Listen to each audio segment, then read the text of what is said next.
Any person willing to desert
naturally, this guy wants to build a new building, and because we were the most profitable bank, but we didn't look like we were the most profitable bank. So I told him he could have any building he wanted as long as it was not higher than, it had to be shorter than our nearest competitor. And he lost interest totally. He wanted to be on the top floor of the biggest building in town, and I told him he could horizontally do anything he wanted, but he couldn't do it vertically. And it taught me a lot about the guy's motivations in life, and he didn't end up running the bank anyway. Anyway, that's all I know about banking, probably more. Station 3. Mr. Buffett and Mr. Munger. Hi. Hi. My name is Daphne. I'm 13 years old, and this is my 6th annual Berkshire Hathaway shareholders meeting.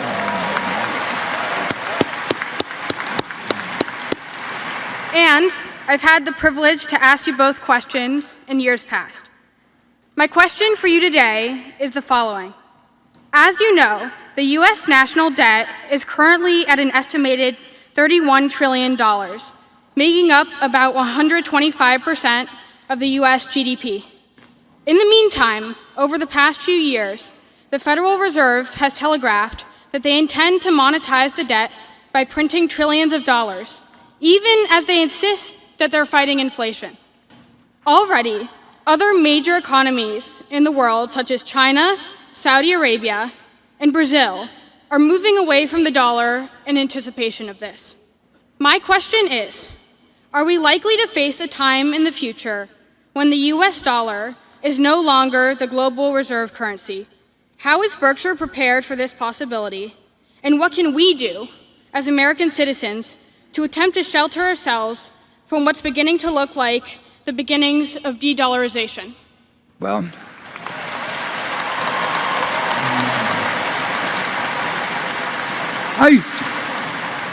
I should ask you to come up here and answer some questions. I mean, it's very interesting. I mean, we are the reserve currency. I see no option for any other currency to be the reserve currency. And I think that nobody understands the situation better than Jay Powell. But he's not in control of fiscal policy, and every now and then he drops a few hints. And there was no question that when the pandemic broke out, I mean, it was a semi-warlike situation, but nobody knows how far you can go with the paper currency before it gets out of control. And particularly if you're the world's reserve currency, nobody knows the answer to that. And you don't want to try and pick out the point at where it does become a problem, because then it's all over.